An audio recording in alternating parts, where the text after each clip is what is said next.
The best way to study for your engineering statics class is to solve problems. But the hardest part about that is that statics problems take a very long time to complete. They usually end up in systems of 2 or 3 simultaneous equations, and that algebra and trigonometry takes a long time to do both by hand and by calculator. So the best way to study is to set up as many problems as you can. Read the problem statement, draw the free body diagram, set up your system of equations, and then move on to the next problem. The hardest part of each problem is this initial setup, and you want to get as much practice with that engineering as you can. So in this video, you'll draw the free body diagram and set up the system of equations for 10 different problems, and my goal is to see if we can get this done in 10 minutes.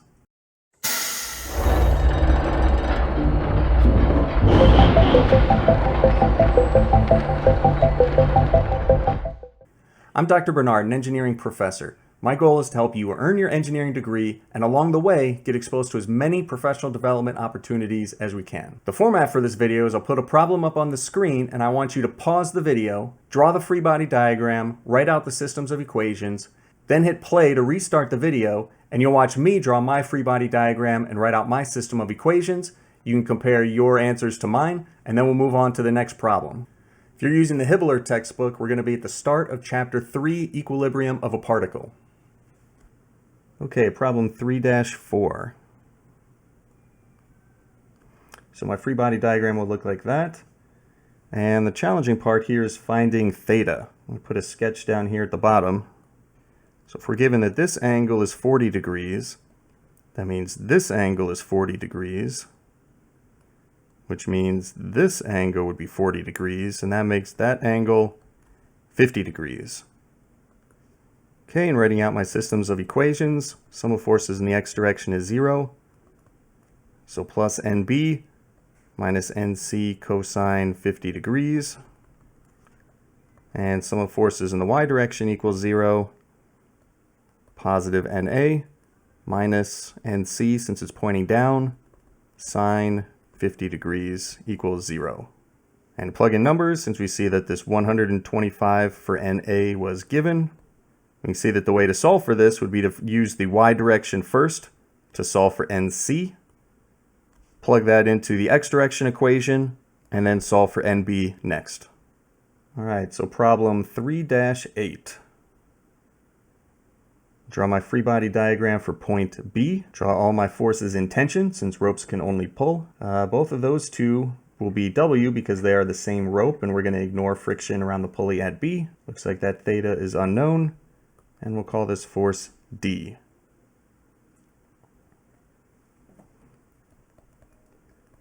My equilibrium equations in the x direction.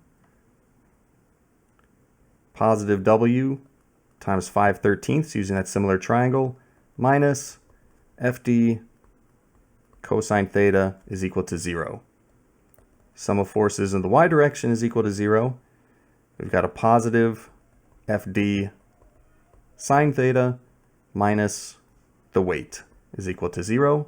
This problem gave us a maximum load of 100 pounds. So if W is 100, to finish the algebra for this problem, you're going to want to use the bottom equation to set FD equal to 100 divided by sine of theta, and then take that term to plug into the first equation, and then you'll use cosine theta divided by sine theta as being 1 over tangent of theta. And then using an inverse tangent, you'll be able to solve for theta, plug back in, and solve for F. Okay, problem 3-12.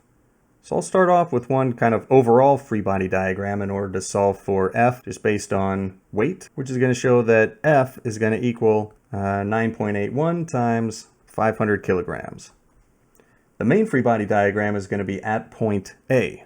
So writing out the equations of equilibrium, in the x direction, got negative FB cosine theta plus FC cosine theta is equal to 0. And right away you can see that that will just lead to a result of FB is equal to FC. Summing forces in the y direction equal to 0. We have plus F minus 2 FB sine theta, where I've already combined that FB and FC are equal to each other. So to finish this problem, since we already have a value for F, we can plug that value in here. There's a maximum value for FB given in the problem of 5,000, and that will let you solve for theta, the unknown. The problem ends up asking for the length of the cables, but once you have theta, you can use trigonometry with that 1.5 distance in order to solve for the length. Problem 3-16. I'll do my free body diagram for point A.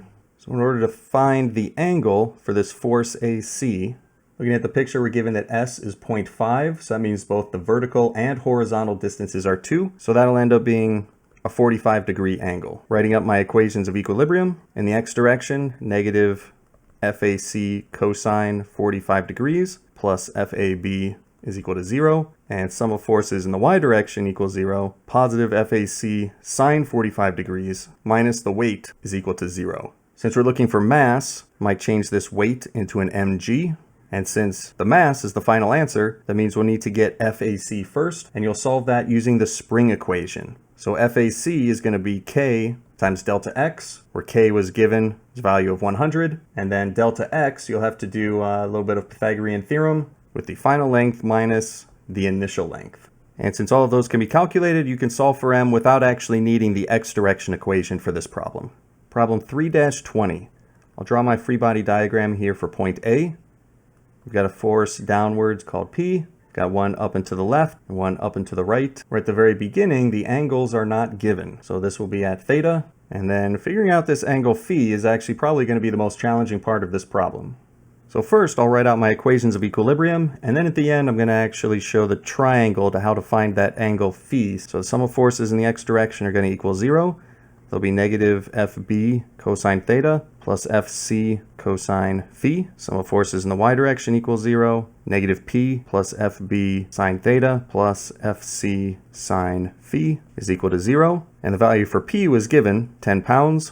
So this may at first seem like there's too many unknowns. FB, FC, theta, and phi. It looks like there's 4 unknowns, but actually we'll be able to express FC as a function of theta because of the spring.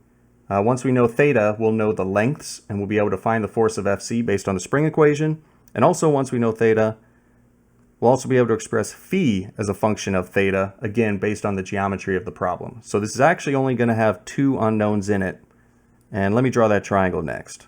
So I'm going to split this triangle up in the middle.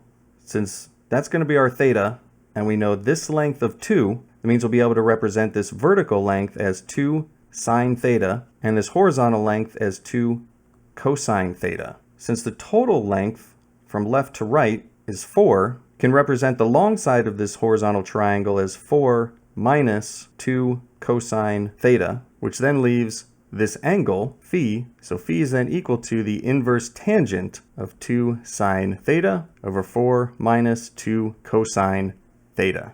And you could then represent Fc as equal to the spring constant K times L minus L naught. We were given K as 15, the initial length of 2, and then for L, you would do a Pythagorean theorem with these 2 lengths. So the algebra to finish this problem was actually pretty disgusting. You would almost certainly have to solve this numerically. This is definitely a much harder problem than I would ever give on a test. All right, halfway done. 3-24.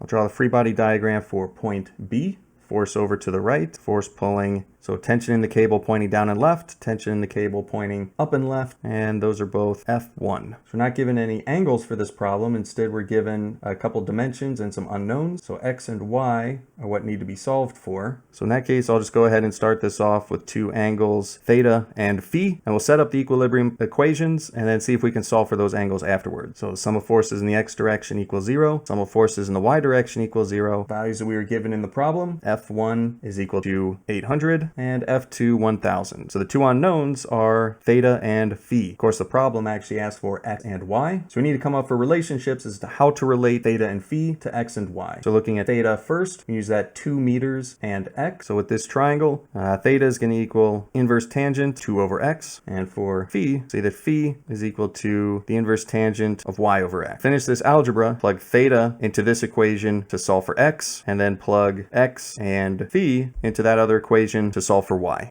Problem 3-28. Looks like we'll need two free body diagrams for this problem. Put the weight pointing down, force AB pointing to the right. I'll just call that force D up and to the left. Since H is an unknown, we don't know the angle yet, so I'll just call a variable angle there theta. For free body diagram at B, we've got force AB pointing to the left, same weight, and we've got FC pointing up and to the right. And this time we do have dimensions, so since it's going up from 18 to 24, that's a distance of 6 feet and also 6 feet horizontally. That's going to be at 45-degree angle. So we'll set up the systems of equations for both free body diagrams. On the left, sum of forces in the x direction equals 0. That's negative FD cosine theta plus FAB. And in the y direction, FD sine theta minus the weight is equal to 0. For the free body diagram at B, sum of forces in the x direction equals 0. Negative FAB plus FC cosine 45 degrees. And in the y direction, FC sine 45 degrees minus the weight is going to equal 0. Problem gives us that weight is 50 pounds. So all of these W terms are known. So we're asked to find the tension in each of the three cables. So that's going to be FD, FC, and FAB. And also the height H, which we can get if we can find theta. So we essentially have four unknowns, right? FD, theta, FAB, and FC. And we have four equations. So this can be solved. Let's see what the most efficient way to solve this is going to be. To start with free body diagram B, we can actually solve for FC using this single equation by itself. Once we have that value, we can plug in to the x direction equation, which will let us solve for FAB next. Once we have that equation, we can plug that in here. And that leaves us now with two equations and two unknowns, FD and theta on the left-hand side. In order to solve for those, we'll probably have to do the same thing we did on a previous problem, solve for FD in one equation and then plug it into the other. And since you'll have a cosine and a sine term, you'll have to actually convert those into tangent in order to solve for theta. And then once solved for theta, plug that back in to solve for FD. And then as a last step, once you have theta, you can use the geometry of the problem to solve for H. Problem 3-32, we'll just need one free body diagram at point A. So we've got force pulling down, we've got FE up to the right, and FD up and to the left. Since we don't know the values of S or X at this point, we don't know what angle these two forces are at. So I'm just going to create two variables to represent these angles and then write out my equilibrium equation. And then we'll come back and solve for those distances at the end. So the sum of forces in the X direction is equal to 0. Negative FD cosine theta plus FE cosine phi is equal to 0. Sum of forces in the Y direction is equal to 0. Positive FD sine theta, positive FE sine phi minus F equals 0. So we're given in the problem that F is equal to 80, so we have one value, but still four unknown. We are given the masses for blocks D and E, which are 4 kilograms, so these forces will be 4 kilograms times acceleration from gravity, 9.81 meters per second squared, and then for E, 6 kilograms. So those four forces are known, so that only actually leaves then the two angles as unknowns. So now we go back and look at those dimensions and see if we can learn anything about theta and phi based on the picture. Phi would also represent that angle right there. We have this as S and that X, so phi would be the inverse tangent of S over X. And as we look over at the other side, so if that angle is theta, that means that this interior angle is theta, the height of S, and then the horizontal of 6 minus X. And so theta is going to be the inverse tangent of S over 6 minus X. So to finish this problem, you would start with these two simultaneous equations to solve for your two unknowns, theta and phi, and then plug them into these equations here, and then use these two equations, which would then have two unknowns in order to solve for S and X. The solution to this problem by hand would be extremely tedious. I would recommend solving this one numerically, which means it's probably too long of a problem to belong on any test. Problem 3-36, into the home stretch. Draw the free body diagram for point B, where we've got a weight vector pulling down, got a vector pulling up and left, call that FA, and one going up and right, call FC. Again, we're not given angles for this, so I'm going to start off by just giving myself a theta and phi vector, and we'll come back and try to solve for those later. Sum of forces in the x direction equals 0. Negative FA cosine phi plus FC cosine theta equals 0. Sum of forces in the y direction equals 0 plus FA sine phi plus FC sine theta minus the weight equals 0. So let's see what values we're given for this problem. We have a 100 kilogram sack, so the weight is 100 times 9.81, so that value is known. We also know since AB ABC is just one rope, that FA and FC will actually be equal to each other. They're both going to be the tensions. Looking at the x direction equation, we can actually see that cosine theta will have to equal cosine phi. Based on the geometry of this problem, theta will end up equaling phi. So if we plug that into the second equation, we can see that this then reduces to 2 FA sine phi is equal to 981. Since there's still two unknowns in this one equation, we have to go back to the initial drawing in order to solve for phi just based on the geometry. So if we know that for these two triangles, that these two angles are the same, if that height of 0.75, this distance of x, total distance of 3.5, means this is 3.5 minus x, and we know that the total length, that purple line, adds up to 5. So I'll add two more variables here, y and z, representing those two lengths. So 5 is equal to y plus z, and then y is going to equal x divided by cosine of phi, and z is going to equal 3.5 minus x over cosine phi. And if you move the cosine phi over to the other side, 5 cosine phi will equal x plus 3.5 minus x. The x's cancel out. That lets you solve for phi, which lets you plug back into this equation to solve for FA, which gives you tension in the cable. And then in order to solve for x, you can come back to the geometry. Once you know phi, you'll be able to solve for x. Problem 3-40, I'll draw the free body diagram for point O. So we've got F pulling upwards, and then we'll have two forces pulling down, and based on symmetry, and since they are the same tension, I'll just call both of them phi. And based on the dimensions that are provided, I'll call this angle from the y-axis theta. So write the equilibrium equations first, and then we'll go back and try to use the dimensions to find the angle afterwards. X direction, negative t sine theta plus t sine theta equals 0. And, well, due to symmetry, that's going to be kind of a worthless equation. So sum of forces in the y direction equals 0. Positive f minus 2t cosine theta is going to equal 0. You're given in the problem statement that the weight was 200 pounds, so that's going to be the value for f. And we're asked to solve for the tension. So the question also asks whether the rope should be connected to AB or CD. So you can tell this just based on the geometry that CD is going to result in less force. Their y components will be the same in both cases, but the horizontal components for AB will end up being much greater. Since they're spread out much wider, that's a lot more wasted force pulling horizontally. So CD is going to be more vertical and therefore will be less tension. So if I draw myself a triangle to show what that sort of side view looks like, and we know that the rope is 6 feet long, so the hypotenuse in each case will be 3. We can solve for those angles theta, knowing that sine of theta will equal opposite over hypotenuse, 1 over 3, or theta inverse sine of 1/3. We'll be able to plug that value into our y direction equation and solve for the tension. So that's 10 particle equilibrium problems in almost 10 minutes. And that's how I would recommend that you study for problems in this section. Draw as many free body diagrams as you can, set up the equations of equilibrium for your drawing, and then just plan out how you would solve it, which variables you would find first and in which order. But don't spend your time going through with a calculator or actually solving all of that algebra. If this video helped you learn something about statics, please subscribe to the channel. You can see each of my new videos as they come out. And if you want to watch another video right now, you should see a link up on the screen. Thanks for watching. Enjoy the rest of your day.